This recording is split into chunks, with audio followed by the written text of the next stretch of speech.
First, it was the solar bonus breach of contract. This week, it's the wage-setting powers of the Industrial Relations Commission. Being in government means having to tread hard on some toes, it seems. And in the process, it looks like the real Barry is at last emerging. Fresh from scoring the largest landslide in the electoral history of Australia, Premier Barry O'Farrell this week fired the first shot in what will be an ongoing battle with public sector unions covering nurses, teachers and police.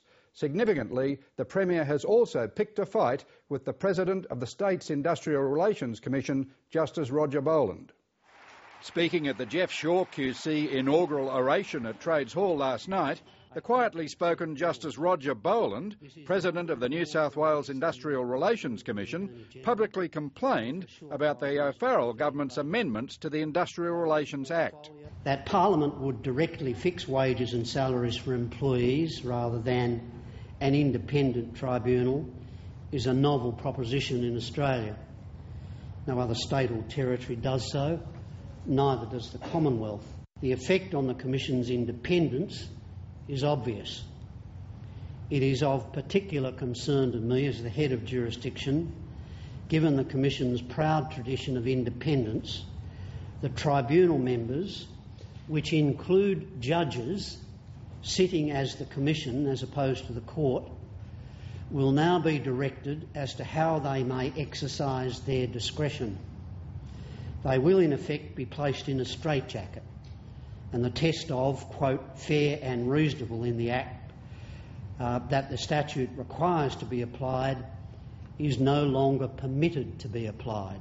Under the former Labor state government, the state's IR system's jurisdiction over private sector awards was shifted to the Commonwealth Fair Work Australia. In state parliament on Wednesday, there was another fundamental shift in IR powers. Premier Barry O'Farrell described his amendments to the Industrial Relations Act like this. Madam Speaker, our system works on the principle that Parliament sets the rules and the umpire enforces them. Premier, thanks very much for talking to us. It seems you're walking into a dispute with the state's workforce, the teachers, nurses and police. Will your amendment to the Industrial Relations Act, if it gets through this House, this Parliament, survive a High Court challenge? We believe it will, but more importantly, this is important, Quentin, because whether it's Michael Egan, who had the same idea in 2004, saying that the Industrial Relations Commission had added $500 million to annual costs in New South Wales, whether it's Bob Carr's criticism of the system, or whether it's the wages policy that was pursued over the last 4 years, the same wages policy that we're trying to implement, we need to get some rigour into the process because it's simply unaffordable for public servants and taxpayers alike for the current process to continue, where higher wages are paid in exchange for promises of productivity savings, but productivity savings that are never made. Mr Premier, will you table the Crown Law advice attesting to the constitutionality of this legislation? Look, I'll take advice on that, Quentin. No one's asked me for that before. Well, the reason I'm asking is because the opposition is backgrounding press gallery journalists that this idea to override the independence of the Industrial Relations Commission comes from Greg Pearce, who's a former employee or partner of the private law firm Freehills. Well, there are many lawyers... Whose idea is it, there are many... Well, the idea was originally Bob Carr and Michael Egan's. Back in 2004, they proposed exactly the same thing. So all right for the Labor Party to propose it then, but not us now. In 2007, the same wages policy, a wages policy that provides fair pay increases of 2.5% to public servants, and anything above that to be offset against productivity savings, was implemented by this government in agreement with the then head of the unions in New South Wales, John Robertson, who now thinks it's a despicable thing to do. Mr Premier, you didn't tell the people of New South Wales in your manifesto, your contract with the people of New South Wales, about this, and I can't find any reference to it in Her Excellency's opening address to Parliament on the 3rd of May. Haven't you taken this from the bottom drawer? No, we were elected to clean up Labor's messes. Why didn't you tell the public about it, Mr Premier? Because it goes to the question of trust, like the solar bonus scheme. I know the difficulties the government is in with its budget, but it goes to questions of trust. Quentin, we're continuing the state Labor government's wages policy, a wages policy that allows 2.5% increase to public servants, but anything above that to be offset against productivity savings.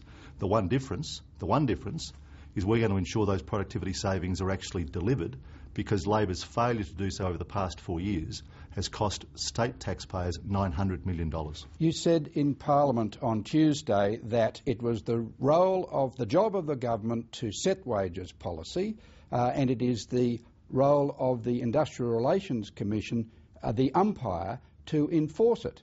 That is a fundamental change to the separation of powers. Why have an Industrial Relations Commission where these judges meant to be making judgments on merit? Why have them at all? Well, Quentin, I'm not going to argue separation of powers with you. You made your career on that basis, but I will take issue with you as to what I said in the Hansard. What I said is the government's proposing the rules, Parliament gets to set them, and the independent umpire, the IRC, gets to apply them. No, and you of said course, enforce. I'm sure you said enforce. I listened carefully. You said enforce. Parliament gets to adopt the rules. The independent umpire gets to apply them. The government gets to propose them. And under my model, the upper house, which is the house in which we don't have a majority, can disallow the government's wages policy if it's unfair or unconscionable, and that's an appropriate safeguard and it's appropriate accountability. There is no breach of trust. We're continuing the policy, but we're making sure that taxpayers and public servants get value for money. Well, what do you say to Justice Roger Boland, the President of the Industrial Relations Commission, who complained last night that you were straitjacketing the Commission and you were overriding its independence? Well, I just don't think that's true. And I understand that Justice Boland is an activist judge, but ultimately, whether you're on the Industrial Relations Commission, whether you're on the Supreme Court, whether you're a magistrate or on the District Court, it's Parliament who sets the rules, who sets the laws that you have to enforce. And what we're saying, Quentin, is the government... The judge has no discretion, is what his honour is complaining about. You have removed his discretion. I don't believe that's the case. I believe that within the current wages policy that we're continuing, there will still be discretion if the government and a public sector union can't reach agreement. The Industrial Relations Commission has always had to take into account the economic impacts of the awards that it makes. Does it not? And this changes it because you constrain it. You constrain its discretion. Well, I'm not the first Premier. Bob Carr's been critical of the failure of the Industrial Relations Commission to have regard to the state's economic circumstances. They're a pesky nuisance, the Industrial Relations Commission, really, aren't they? Well, these activist judges. I don't agree with your view, Quentin. I will protect and defend industrial and other courts across the state against ABC criticisms, but... it's dripping with cynicism. You haven't told the public about it. You do have a payroll cost. Everybody understands that. You've got a deficit problem. Why not reduce the payroll costs by negotiating with the workforce to have voluntary redundancies? Well, Quentin, there is no grand conspiracy here.